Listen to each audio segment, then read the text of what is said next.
Anna n'avait aucune idée que je savais exactement ce qu'elle faisait sur mon canapé quand elle pensait que personne ne regardait. Et aujourd'hui, après des années à avaler les humiliations, l'heure de la vérité était venue. Ce que j'étais sur le point de révéler détruirait non seulement elle, mais toute la famille que je pensais connaître. Je m'appelle Séraphine Dubois, j'ai 67 ans et je vis dans une petite ville aux alentours de Lyon.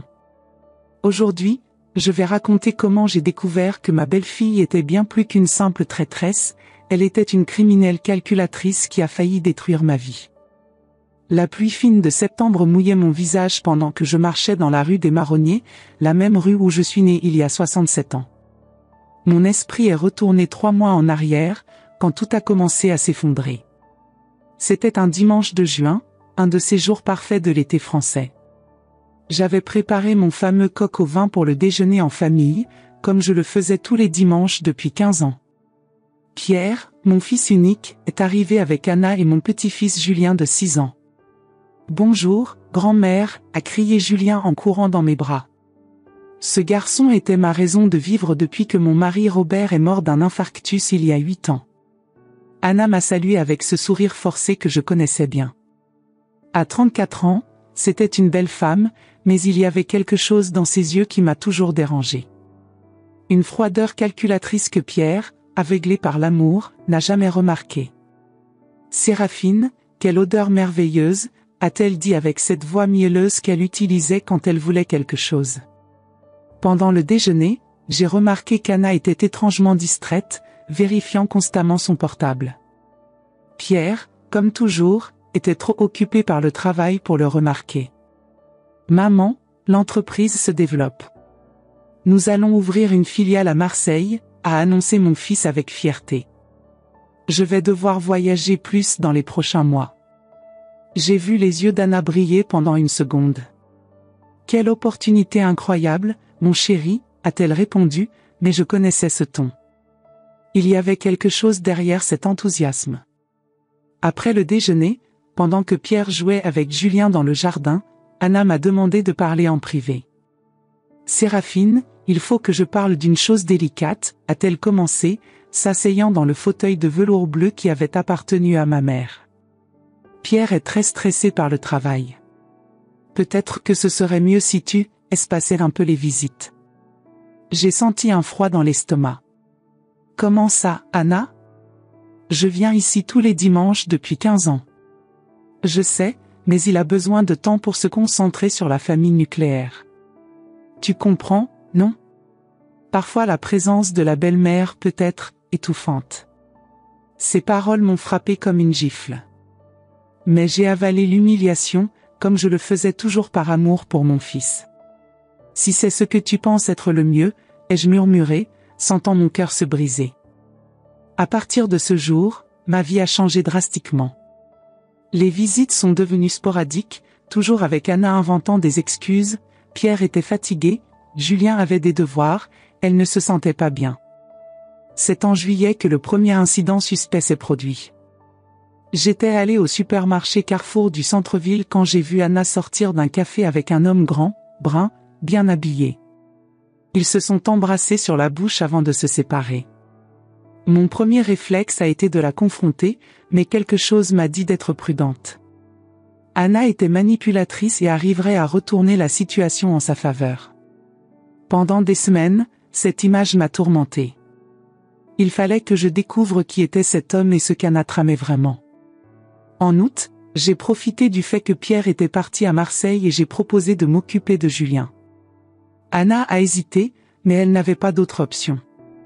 Juste pour quelques heures, Séraphine. Il faut que je règle des choses en ville. Bien sûr. Régler des choses. Quand elle est partie, j'ai décidé d'enquêter.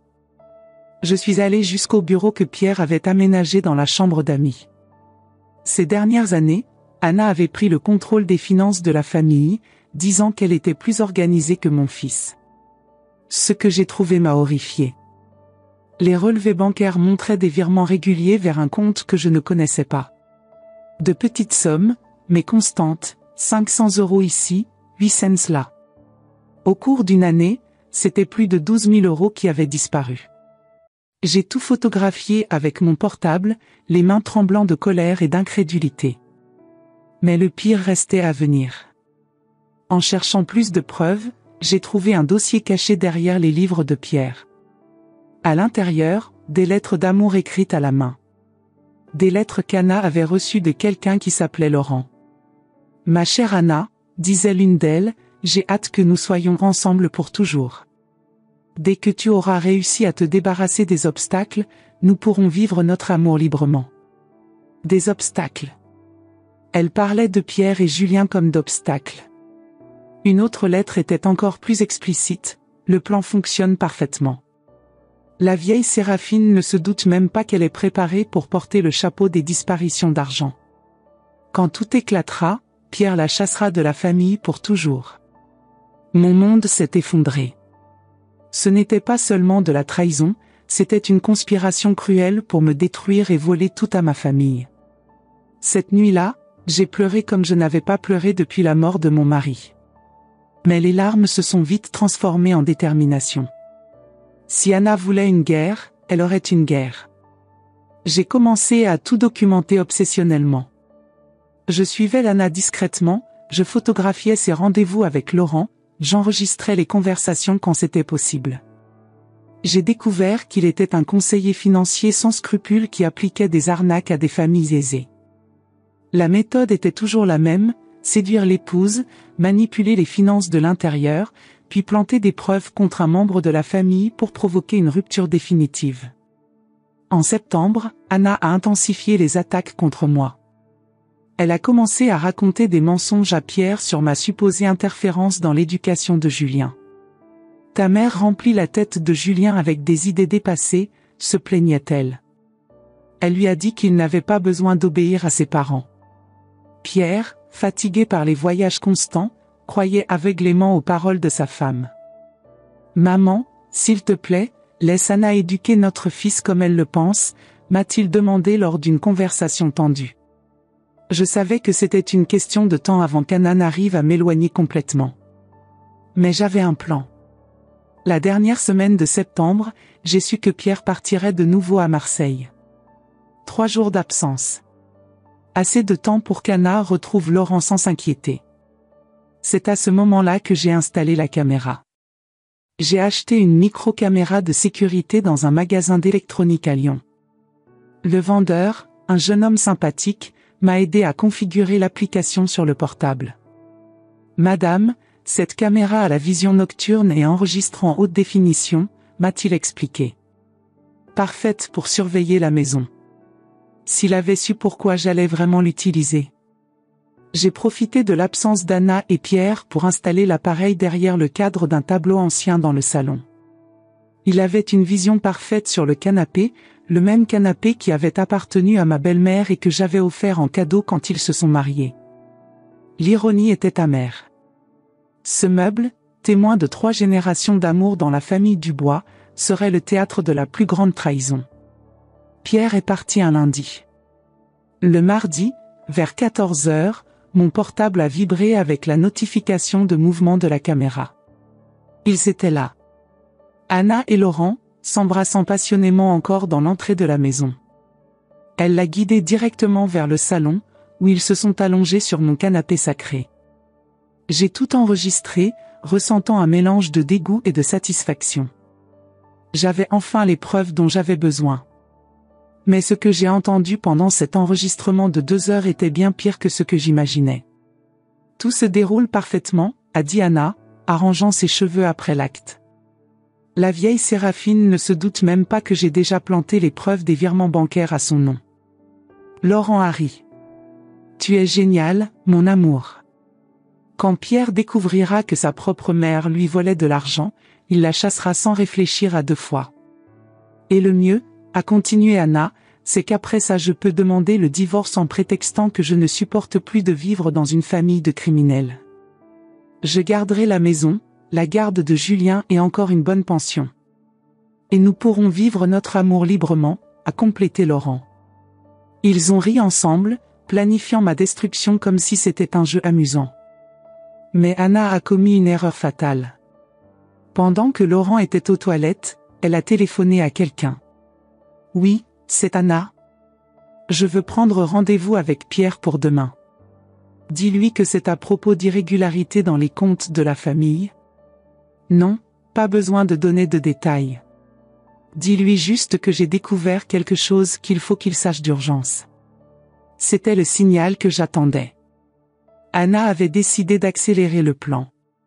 Mais j'avais 3 longueurs d'avance.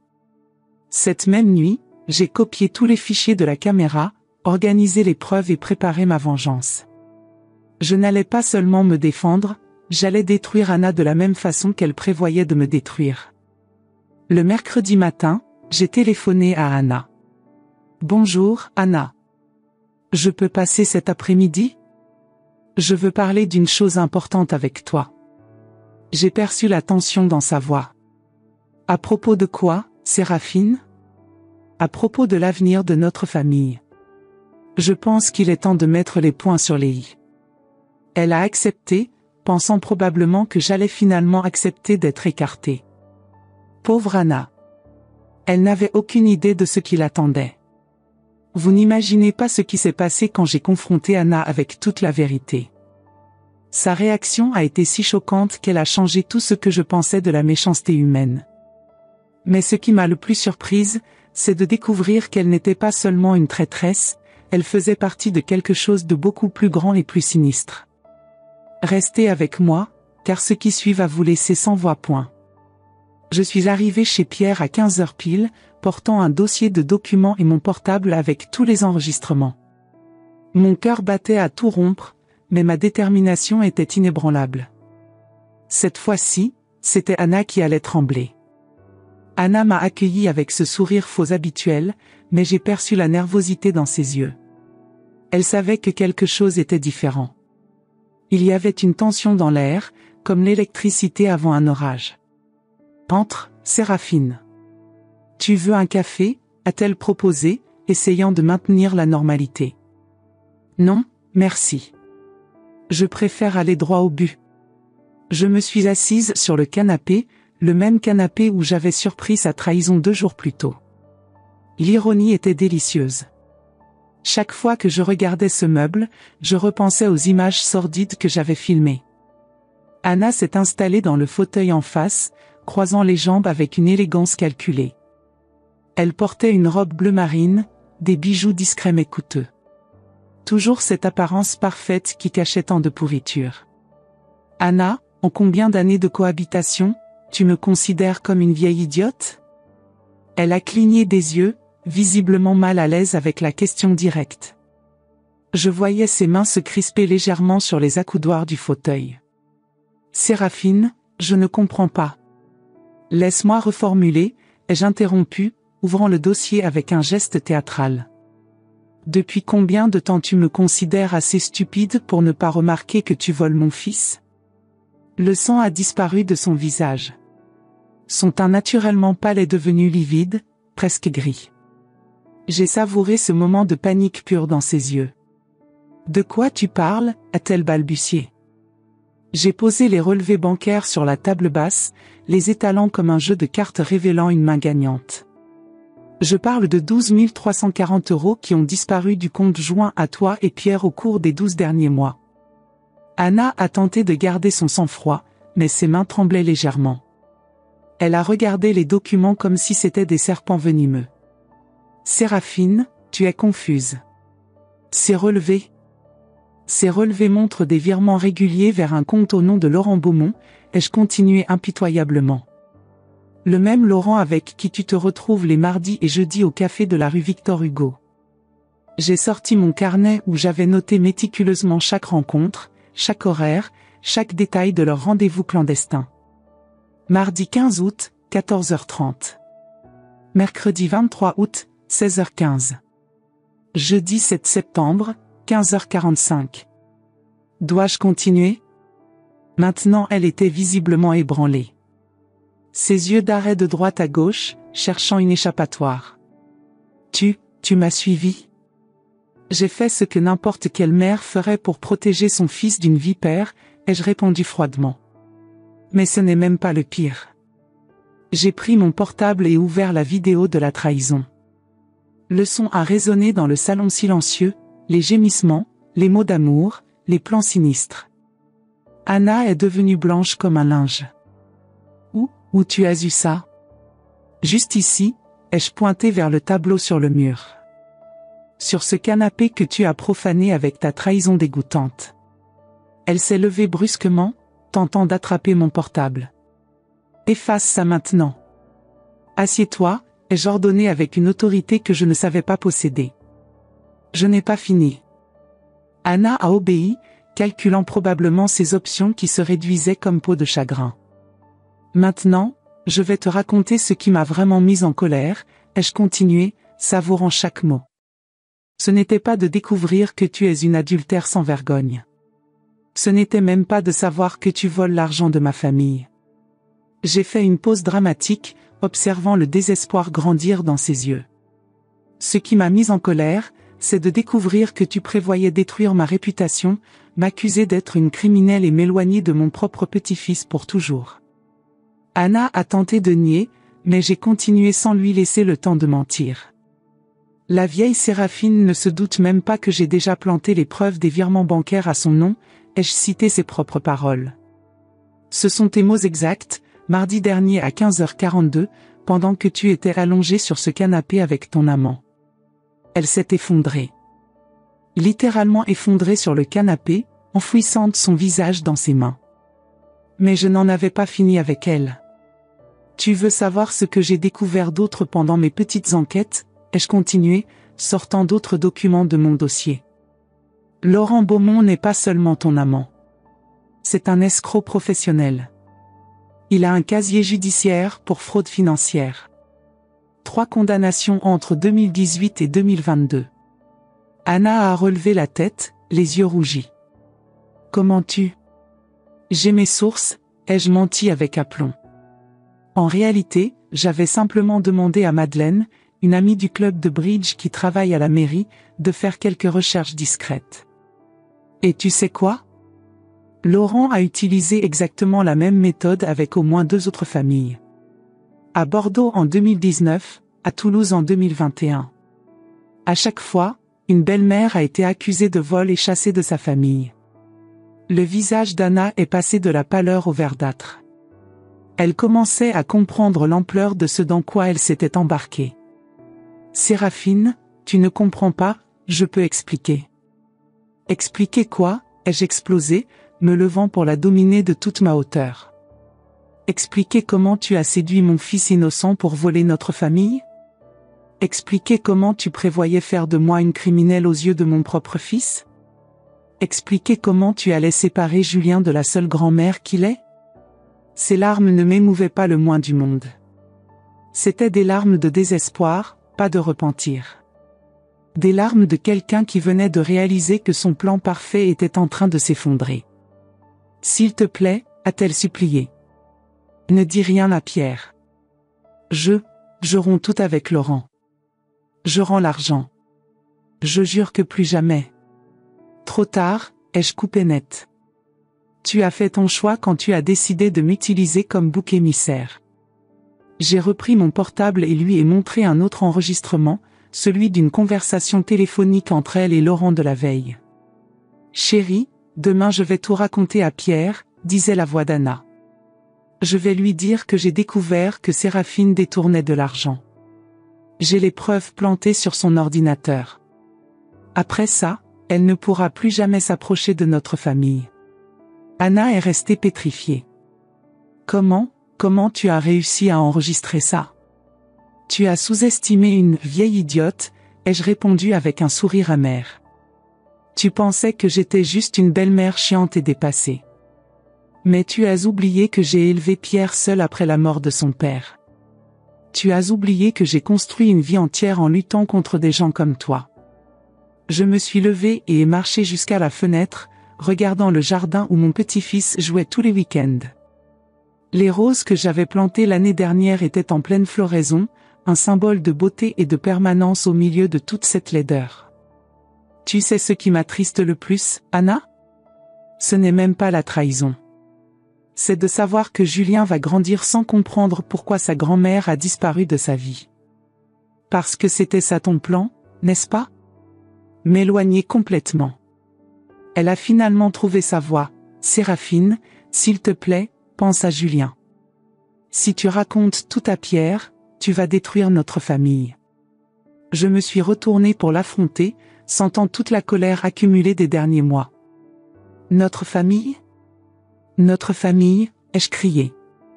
Tu as détruit notre famille au moment où tu as décidé de trahir mon fils. Tu as détruit notre famille quand tu as prévu de m'incriminer. Tu as détruit notre famille quand tu as traité mon petit-fils comme un obstacle à ta vie parfaite avec Laurent. Anna a tenté de s'approcher, mais j'ai reculé. Je ne voulais plus qu'elle me touche, qu'elle souille mon espace avec sa présence toxique. Tu veux savoir ce qui va se passer maintenant? Ai-je continué, reprenant mon dossier. Tu vas appeler Pierre tout de suite et raconter toute la vérité. Tu vas confesser la trahison, admettre le vol, et expliquer exactement comment tu prévoyais me détruire. Je ne peux pas faire ça, a-t-elle balbutié. Tu peux et tu vas le faire, ai-je répondu fermement. Parce que si tu ne le fais pas, c'est moi qui vais le faire. Et crois-moi, ma version sera beaucoup plus détaillée et humiliante pour toi. J'ai posé le portable sur la table. Tu as 5 minutes pour décider. Soit tu dis la vérité à Pierre, soit je la dis. Mais d'une façon ou d'une autre, il saura tout aujourd'hui même. Anna a regardé le téléphone comme si c'était un cobra venimeux. Je voyais les rouages de son cerveau calculateur tourner à toute vitesse, pesant ses options limitées. Et si je lui dis, qu'est-ce que tu veux en échange? Rien, ai-je répondu. Je ne veux rien de toi. Je veux juste que mon fils sache qui tu es vraiment. Elle est restée silencieuse pendant plusieurs minutes. Le tic-tac de l'horloge grand-père dans l'entrée semblait résonner comme un métronome marquant la fin de sa vie parfaite et mensongère. Tu ne vas pas montrer la vidéo à Pierre, si, a-t-elle demandé d'une voix brisée. Ça dépendra de ton honnêteté dans la confession, ai-je répondu. Si tu dis toute la vérité, sans rien omettre, sans essayer de te victimiser, peut-être que je garderai certains détails plus intimes pour moi. Anna a pris le téléphone avec des mains tremblantes et composé le numéro de Pierre. J'ai pu entendre la sonnerie dans le silence oppressant du salon. Allô, Pierre? C'est moi. Il faut que tu viennes à la maison maintenant. C'est urgent. Non, je ne peux pas en parler au téléphone. S'il te plaît, viens vite. Elle a raccroché et m'a regardé avec une expression de défaite totale. Voilà. Il arrive. Parfait, ai-je répondu, m'installant confortablement dans le fauteuil. Maintenant nous allons attendre ensemble. Les 40 minutes suivantes ont été les plus tendues de ma vie. Anna pleurait silencieusement, me lançant occasionnellement des regards suppliants que j'ignorais complètement. Je réfléchissais à tout le chemin parcouru depuis ce dimanche de juin où elle avait commencé à m'éloigner. Chaque humiliation, chaque mensonge, chaque manipulation. Aujourd'hui, enfin, justice allait être rendue. Quand nous avons entendu la voiture de Pierre dans l'allée, j'ai ressenti un mélange de nervosité et de soulagement. Enfin, la vérité allait éclater au grand jour. Pierre est entré par la porte principale avec le visage inquiet. Il portait encore son costume de travail, la cravate légèrement desserrée. Mon pauvre fils qui travaillait si dur pour offrir une belle vie à sa famille traîtresse. Anna? Maman? Qu'est-ce qui se passe ici? Anna m'a regardé une dernière fois, comme si elle implorait la miséricorde. Mais j'ai simplement hoché la tête, lui rappelant notre marché. Pierre, a-t-elle commencé d'une voix tremblante, il faut que je te dise quelque chose. Plusieurs choses, en fait. Mon fils s'est assis à côté de sa femme, prenant automatiquement sa main. Ce geste de tendresse m'a brisé le cœur, sachant qu'en quelques minutes il découvrirait qui elle était vraiment. « Je t'écoute », a-t-il dit doucement. Anna a respiré profondément et a commencé à raconter. Au début, elle a tenté de minimiser les faits, parlant une erreur et un moment de faiblesse. Mais chaque fois qu'elle essayait d'adoucir la vérité, je tout sautais discrètement, lui rappelant les preuves que j'avais. Peu à peu, l'histoire complète s'est révélée. La trahison, le vol, les plans pour m'incriminer. Pierre écoutait en silence, son visage passant par l'incrédulité, la colère, la douleur profonde. Quand Anna a terminé, le silence dans le salon était assourdissant. On aurait pu entendre une mouche voler. « Pierre » a-t-elle chuchoté, « je suis désolée. »« Je peux expliquer. »« Sors » a dit mon fils d'une voix que je n'avais jamais entendue auparavant. Froide, tranchante, définitive. « Comment ? » ?»« Sors de ma maison. Maintenant. » Anna a tenté d'argumenter, mais Pierre s'est levé et a marché jusqu'à la fenêtre, nous tournant le dos. Je voyais ses épaules trembler de rage contenue. « Tu as 1 heure pour prendre tes affaires et partir. Mon avocat prendra contact pour le divorce et la garde de Julien. Pierre, s'il te plaît, pense à notre fils. » Penser à notre fils ? Il s'est retourné, et j'ai vu des larmes dans ses yeux. Tu as pensé à notre fils quand tu prévoyais détruire sa grand-mère ? Tu as pensé à lui quand tu as amené ton amant dans notre maison ? Anna a tenté de s'approcher, mais il a reculé comme si elle était contagieuse. 1 heure, Anna. Et n'essaie pas d'emporter quoi que ce soit qui ne t'appartienne pas exclusivement. Elle m'a lancé un regard de haine pure avant de monter les escaliers. Un regard qui disait clairement que ce n'était pas fini entre nous. Pierre et moi sommes restés seuls dans le salon. Mon fils s'est effondré sur le canapé et a pleuré comme il n'avait pas pleuré depuis l'enfance. « Maman » a-t-il dit entre les sanglots, « pardonne-moi.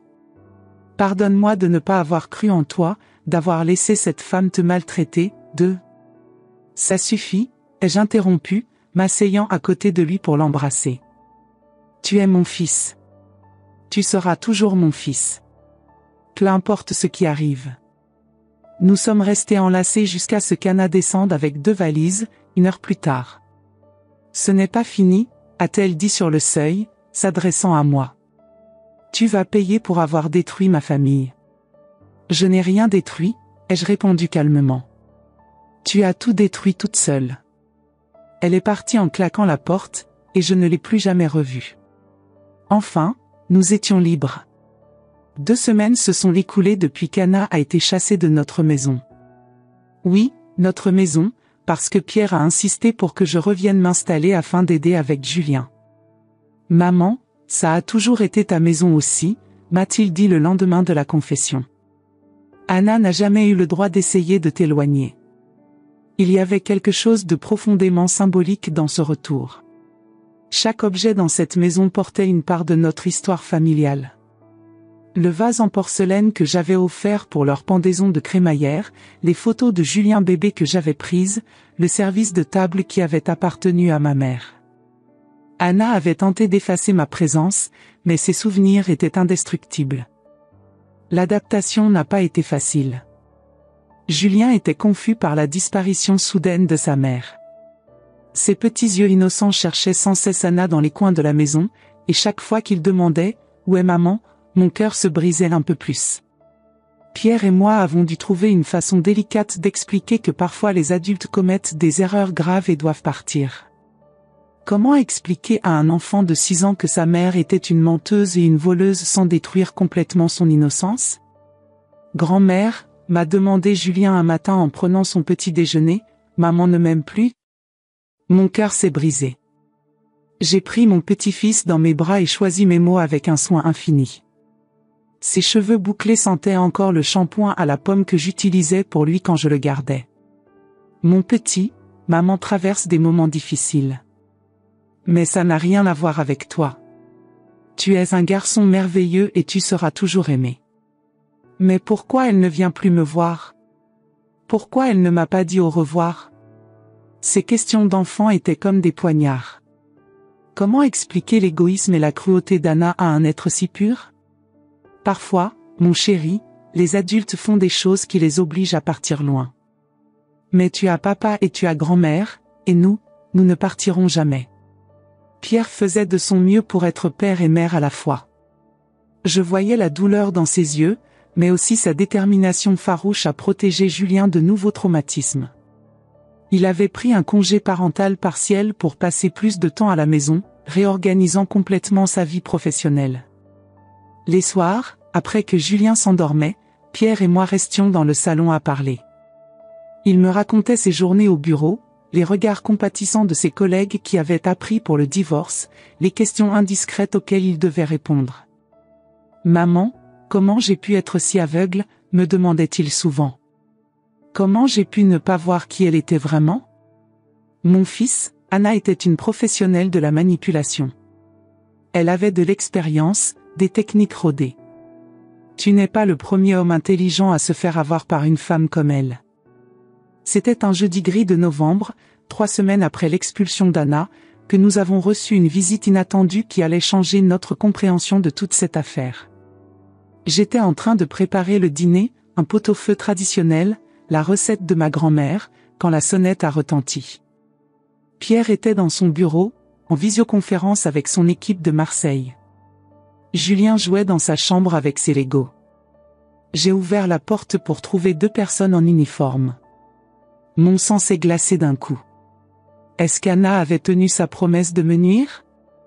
Madame Dubois, a demandé la femme, une blonde d'âge mûr avec des yeux perçants. Je suis l'inspectrice Moreau et voici l'inspecteur Martin. Pourriez-vous nous aider avec quelques informations concernant Anna Petit ? Anna Petit ?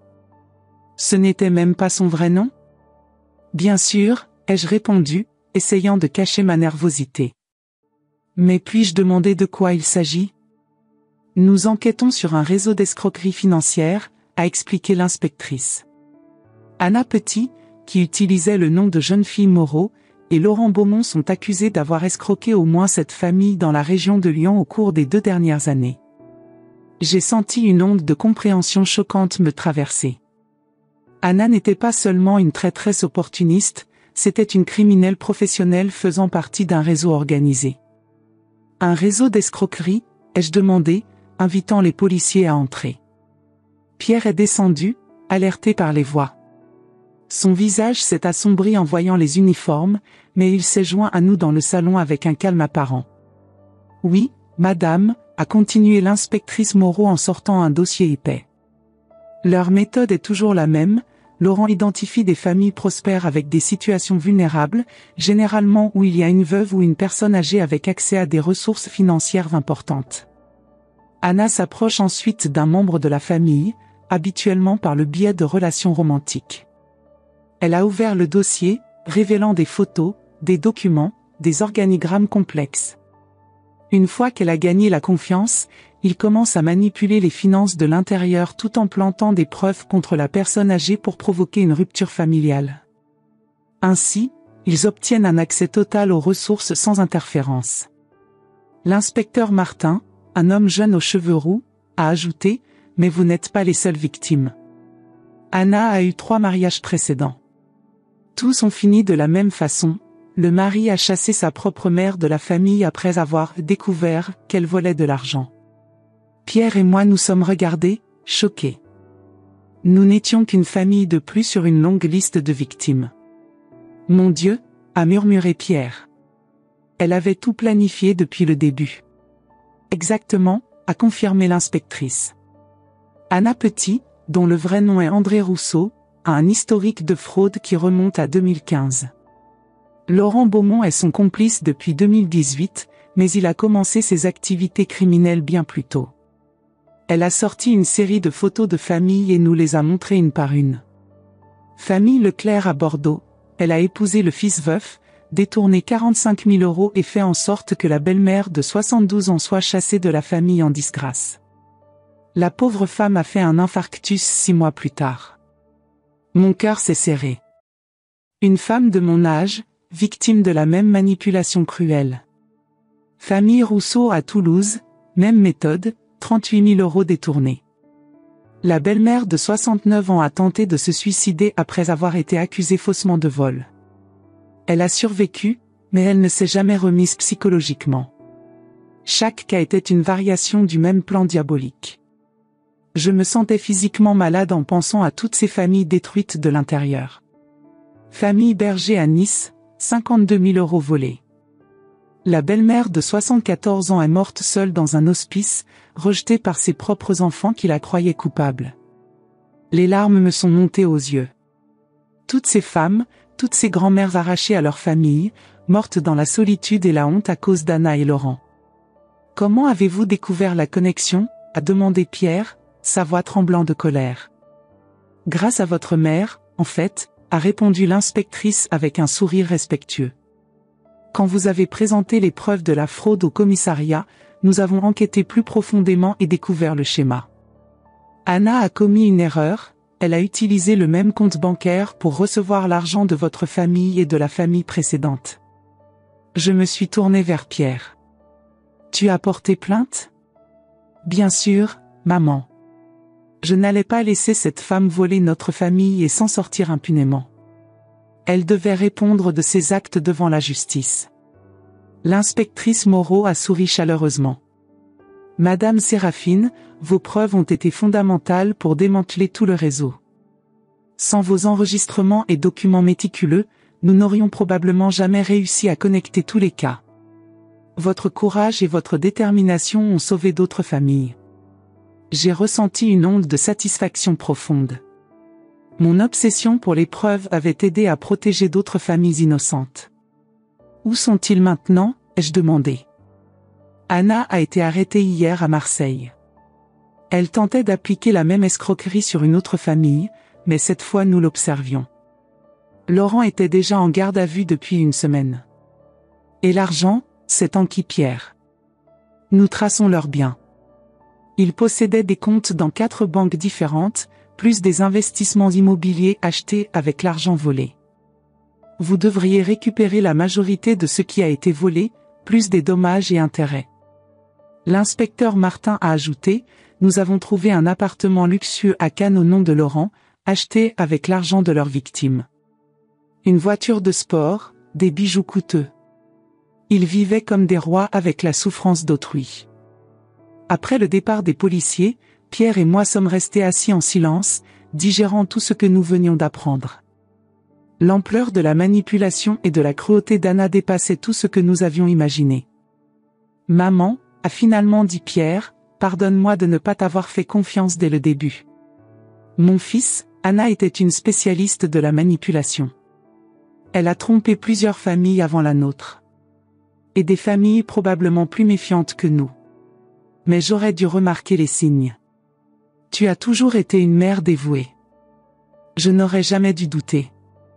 J'ai pris la main de mon fils, sentant enfin que notre relation commençait vraiment à guérir.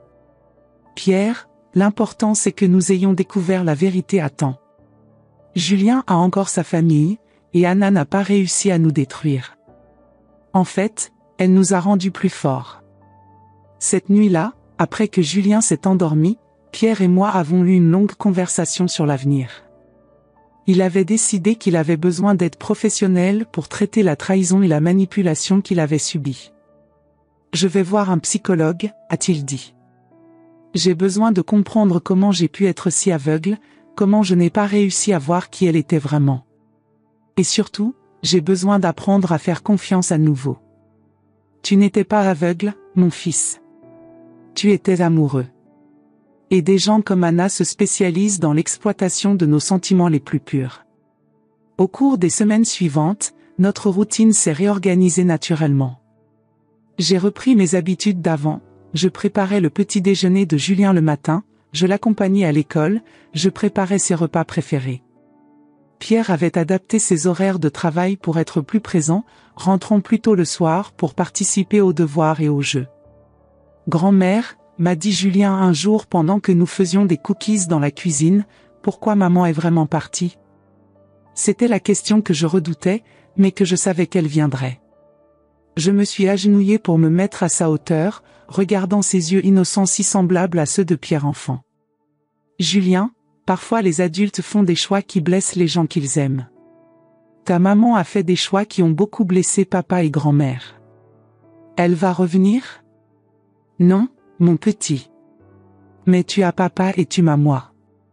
Et nous prendrons soin de toi pour toujours. » Il m'a serré fort dans ses petits bras, et j'ai senti mon cœur se remplir d'amour et de détermination. Peu importe ce qu'Anna avait tenté de faire, notre famille ressortirait plus forte de cette épreuve. Un mois plus tard, nous avons reçu une autre visite des policiers. Cette fois avec de bonnes nouvelles, mais aussi des révélations qui nous ont glacé le sang. Nous avons réussi à tracer la majorité de l'argent, nous a informé l'inspectrice Moreau. Anna et Laurent maintenaient des comptes dans 6 banques différentes, sous plusieurs identités. Vous devriez récupérer approximativement 11 200 €, plus les dommages et intérêts. Et les autres cas, ai-je demandé. Toutes les procédures sont en cours. Anna a été condamnée à 8 ans de prison ferme, Laurent à 10 ans. Ils devront également payer des réparations à toutes les familles lésées. Le montant total des escroqueries dépasse 400 000 €. Et les autres belles-mères qui ont été préjudiciées? L'inspectrice a souri tristement. C'est là où ça devient intéressant. Nous essayons de réunir les familles. Dans certains cas, les dégâts émotionnels ont été énormes. Mais il y a de l'espoir de réconciliation pour au moins 4 familles. Les preuves que nous avons trouvées dans l'appartement de Laurent incluaient des enregistrements où Anna et lui se vantaient de leurs méfaits. Cette information m'a profondément touchée. Penser que d'autres femmes de mon âge avaient vécu la même humiliation, la même douleur d'être séparées de leurs fils et petits-enfants. Inspectrice, ai-je dit impulsivement, j'aimerais entrer en contact avec ces femmes. Peut-être que nous pourrions nous entraider. C'est une idée merveilleuse, madame. Je vais vérifier si je peux fournir les contacts. Mais je peux déjà vous dire qu'une de ces femmes, Madame Leclerc de Bordeaux, a spécifiquement demandé à vous rencontrer après avoir entendu parler de votre rôle dans l'arrestation d'Anna. L'idée qu'une autre victime veuille me rencontrer m'a ému aux larmes. Nous avions toutes survécu au même cauchemar, mais peut-être pourrions-nous nous guérir mutuellement. Cette nuit-là, j'ai longuement réfléchi à tout ce qui s'était passé. Anna avait voulu me détruire, m'isoler, me faire passer pour une criminelle. Mais à la fin, c'était elle qui était en prison, et moi qui étais entouré de l'amour de ma vraie famille. La justice avait été rendue, mais plus important encore, nous avions appris à quel point nos liens familiaux étaient précieux et forts. Anna avait essayé de les briser, mais elle n'avait réussi qu'à les rendre indestructibles. 6 mois après l'expulsion d'Anna, notre vie avait trouvé un nouvel équilibre fragile mais authentique. Julien s'adaptait remarquablement bien à la nouvelle routine, Pierre suivait sa thérapie avec détermination, et moi, j'avais découvert un but renouvelé qui donnait un sens profond à tout ce que nous avions traversé. Le groupe de soutien que j'avais formé avec d'autres victimes du réseau d'Anna et Laurent était devenu ma nouvelle passion. Nous nous réunissions chaque vendredi après-midi dans le salon de ma maison, transformé en refuge pour les âmes blessées mais résilientes. Madeleine Leclerc, 74 ans, était venue de Bordeaux. Françoise Rousseau, 71 ans, avait fait le voyage depuis Toulouse. Brigitte Moreau, 68 ans, était arrivée de Nice. Toutes portaient les cicatrices invisibles de la même manipulation cruelle, mais ensemble, nous apprenions à transformer notre douleur en force. Tu sais, Séraphine, m'avait dit Madeleine lors de notre première rencontre, depuis que mon fils m'a chassée, je me réveillais chaque matin en me demandant pourquoi continuer à vivre. Maintenant, je me réveille en pensant aux femmes que nous pourrions aider aujourd'hui. C'était exactement ce que je ressentais. Notre souffrance avait trouvé un purpose plus grand que nos blessures personnelles. C'était un matin ensoleillé de mars que notre tranquillité retrouvée a été brutalement perturbée. Pierre prenait son café dans la cuisine en préparant Julien pour l'école quand le téléphone a sonné. Un numéro que je ne reconnaissais pas, mais quelque chose dans la sonnerie insistante m'a mise mal à l'aise. « Allô ? Qui est à l'appareil ?» a répondu Pierre. J'ai vu son visage changer radicalement d'expression, passant de la sérénité matinale à l'incrédulité pure. « Anna ? Comment tu as eu ce numéro ? Je pensais que tu étais... » Quoi ? De quoi tu parles ? Mon sang s'est glacé instantanément. Je me suis approché de lui, tentant d'entendre la conversation qui allait, je le pressentais, bouleverser notre vie retrouvée. Non, Anna. Tu ne peux pas. Non, absolument pas. Julien va très bien sans toi. Comment ça, Tu es sorti de prison. Pierre a raccroché le téléphone d'un geste brusque, visiblement ébranlé jusqu'aux os. Maman, Anna est sortie de prison. Pour bonne conduite. Elle veut voir Julien. J'ai senti une vague de panique déferler sur moi comme un tsunami. C'est possible? Je ne sais pas. Je vais appeler l'avocat immédiatement. Pendant que Pierre faisait ses appels, vérifiant frénétiquement les aspects légaux, je me sentais envahi par une fureur que je n'avais pas ressentie depuis des mois. Anna avait détruit notre famille, tenté de m'incriminer, traumatisé mon petit-fils, et maintenant elle voulait revenir comme si rien ne s'était passé? Non. Pas cette fois. Plus jamais. L'avocat nous a informé qu'effectivement, légalement, Anna avait droit à des visites supervisées avec Julien. Malgré tous ses crimes, tous ses mensonges, toute la souffrance qu'elle avait causée, elle était encore la mère biologique. C'est un scandale, ai-je explosé au téléphone. Elle est une criminelle condamnée. Madame Dubois nous a expliqué Maître Bertrand avec une patience professionnelle. Malheureusement, le système légal français privilégie le lien biologique, même dans des cas comme celui-ci. Cependant, toutes les visites devront être strictement supervisées par un travailleur social, et au moindre comportement inapproprié. Au moindre comportement inapproprié, il sera trop tard, ai-je coupé. Le mal sera déjà fait. Cette nuit-là, après que Julien s'est endormi dans son petit lit, inconscient de la tempête qui se préparait au-dessus de sa tête innocente, Pierre et moi avons parlé de nos peurs les plus profondes. Maman, et si elle essaie de manipuler Julien? Et si elle invente des mensonges sur nous? Et si elle arrive à retourner mon fils contre moi comme elle avait prévu de te retourner contre moi? Pierre, Anna peut être une criminelle, mais elle n'est pas stupide. Elle sait que nous surveillons chacun de ses mouvements maintenant. Elle sait que nous avons des preuves de tout ce qu'elle a fait. Mais et si? Il n'y a pas de « si », ai-je interrompu avec une détermination qui m'a surprise moi-même. Nous allons protéger Julien. Et cette fois, nous serons préparés à tout ce qu'elle tentera. J'ai passé la nuit entière à planifier, à réfléchir, à anticiper chaque mouvement possible d'Anna. Elle pensait pouvoir revenir et causer plus de destruction? Elle se trompait lourdement. Le matin suivant, j'ai appelé toutes les femmes de notre groupe de soutien. La solidarité que nous avions construite allait être mise à l'épreuve. Les filles, j'ai besoin de votre aide. Anna est de retour. La réaction a été immédiate et touchante. Madeleine, Françoise et Brigitte se sont proposées de venir jusqu'à Lyon pour nous soutenir. Les autres ont promis une aide logistique et émotionnelle à distance. Séraphine, m'a dit Madeleine au téléphone, sa voix tremblant d'émotion, cette fois nous sommes préparés.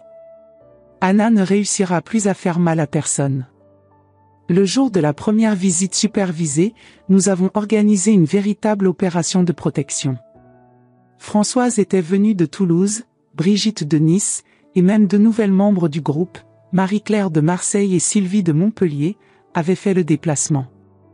Toutes nous attendions dans le café en face du centre de médiation familiale où la rencontre devait avoir lieu. À travers les grandes baies vitrées, nous avions une vue parfaite sur l'entrée du bâtiment officiel. Pierre était à l'intérieur avec Julien, et nous, les grand-mères guerrières comme nous nous surnommions maintenant avec humour noir, nous observions chaque mouvement de notre ennemi commun. Anna est arrivée à l'heure pile, vêtue de manière conservatrice, un tailleur bleu marine, des chaussures plates, un maquillage discret. Elle avait clairement étudié son apparence pour paraître respectable et maternelle. Mais nous, qui connaissions sa vraie nature, nous voyons à travers cette façade soigneusement construite. Regardez, a chuchoté Brigitte, elle porte même un petit sac à main modeste. Avant, elle ne sortait jamais sans ses marques de luxe. Pure manipulation, a murmuré Françoise avec dégoût. Elle joue le rôle de la mère repentie. À travers la fenêtre du centre, nous avons observé la rencontre. Julien était visiblement mal à l'aise, se cachant derrière son père. Anna tentait de s'approcher avec des gestes doux, mais notre petit-fils reculait instinctivement.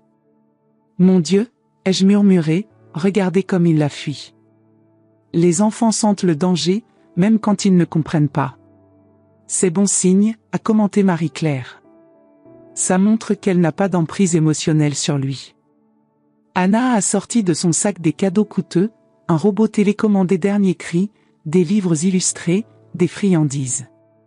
La stratégie classique, acheter l'affection de l'enfant avec des objets matériels. Mais Julien, notre petit guerrier innocent, a à peine touché au présent. Il restait collé à Pierre, répondant par monosyllabes aux questions de sa mère biologique.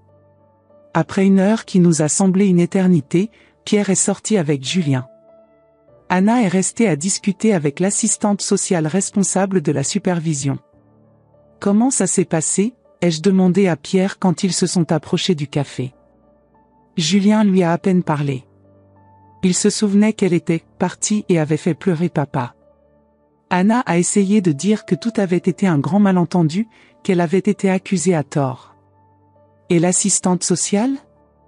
Elle a tout noté. Elle a dit que Julien semblait réticent et peu enclin à interagir naturellement. Dans les jours qui ont suivi, Anna a tenté plusieurs tactiques désespérées. Elle appelait constamment, envoyait des cadeaux somptueux à Julien par coursier, a même essayé d'apparaître devant son école, une violation claire des règles de visite supervisée. C'est là que nous avons découvert sa nouvelle stratégie, bien plus dangereuse que tout ce que nous avions anticipé. Anna avait engagé un avocat de renom à Paris, maître Philippe Dumoulin, spécialisé dans les affaires de garde d'enfants complexes. Elle tentait de faire annuler sa condamnation en prétendant avoir été victime d'un complot. Elle dit que tu as fabriqué les preuves, m'a expliqué Pierre après avoir parlé avec notre avocat. Que tu étais jalouse d'elle et que tu as tout inventé pour la faire partir. J'ai souri froidement. Intéressant. Et Laurent? Il dit aussi que c'était une machination? Non, Laurent a avoué tous les crimes et confirmé tout le réseau d'escroquerie. Mais Anna essaie de se distancer de lui, prétendant qu'elle était sous son influence, qu'elle était une victime manipulée. Pierre, dis-moi une chose, tu as encore accès aux anciens comptes bancaires? Oui, pourquoi? Parce que j'ai une idée qui va clore définitivement cette histoire.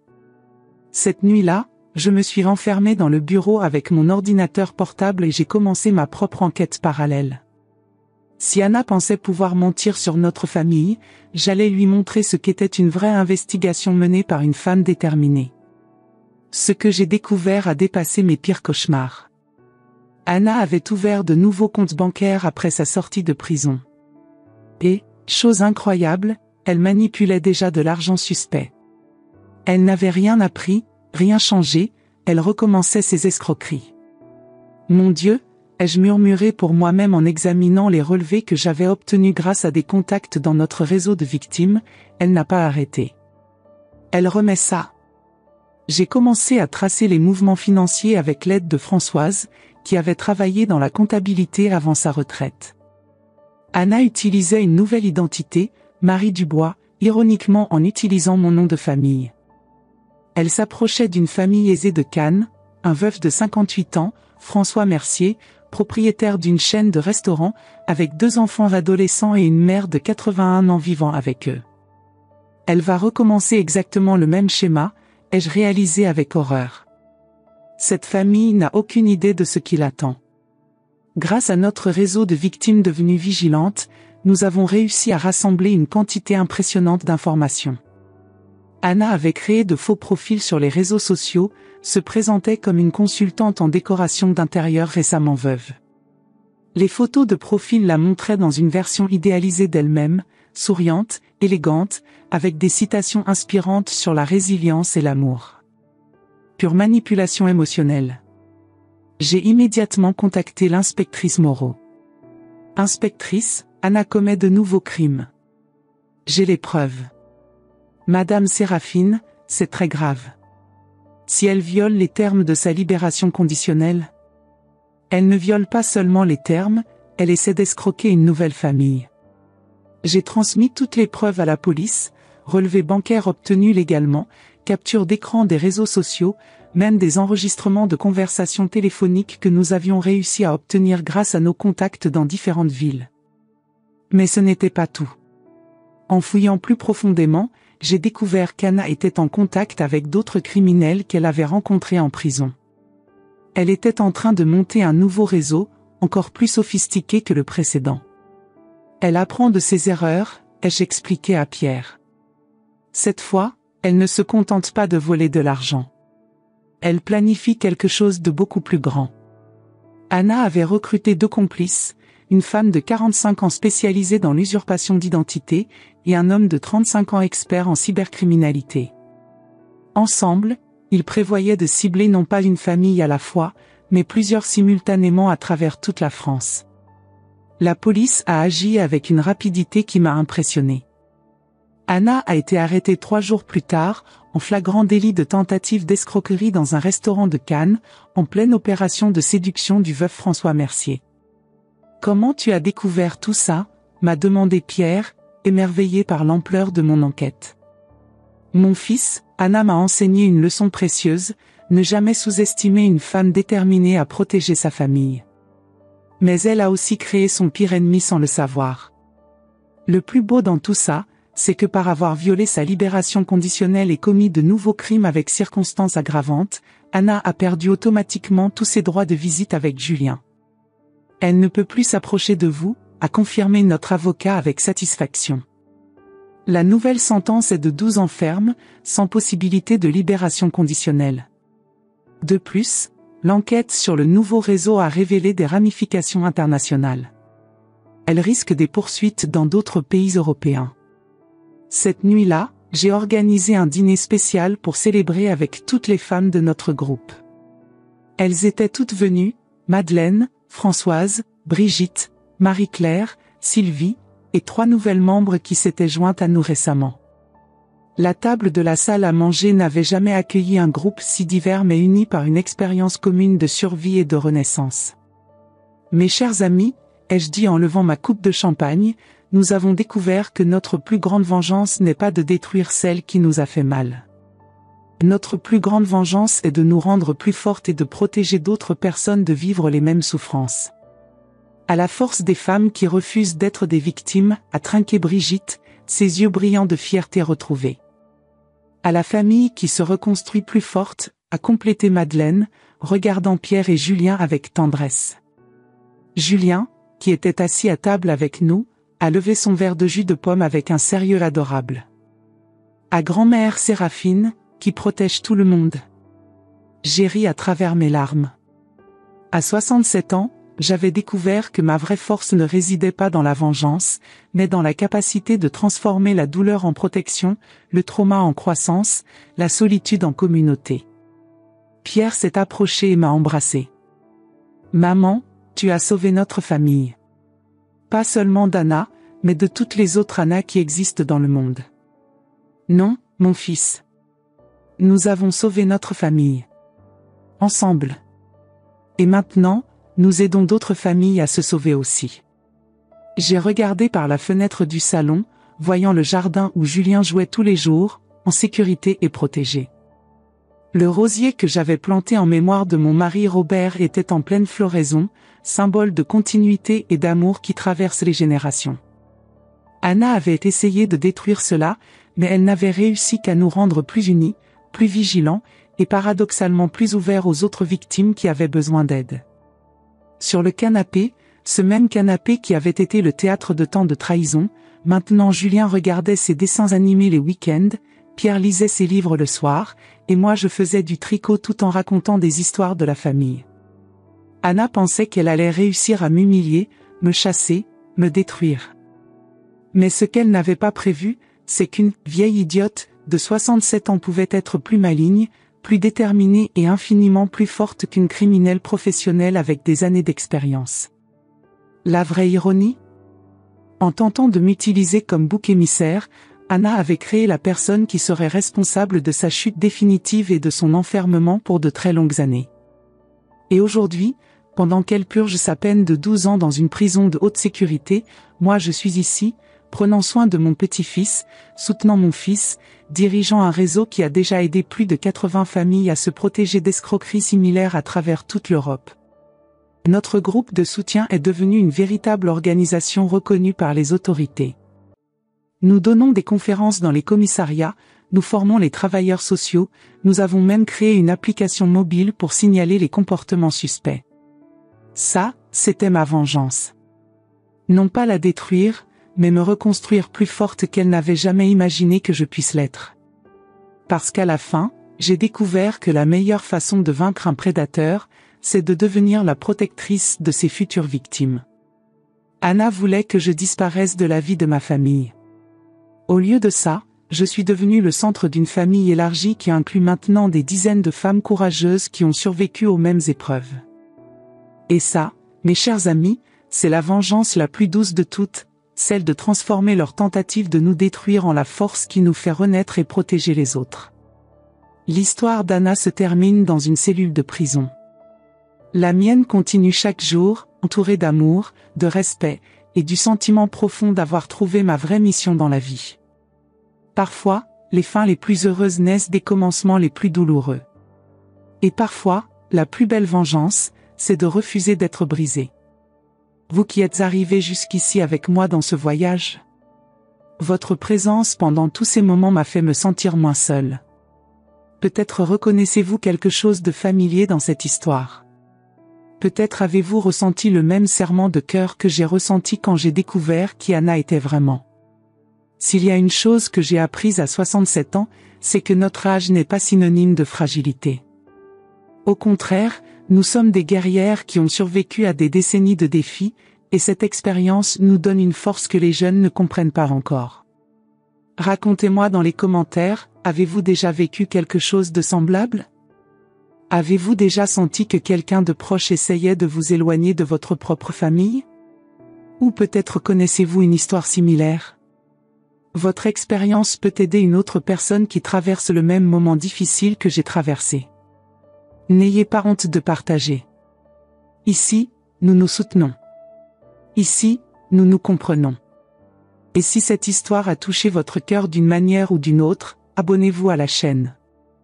Ainsi vous m'aidez à continuer de raconter des histoires vraies de gens comme nous, qui ont refusé d'être brisés par la vie. Ensemble, nous sommes plus forts.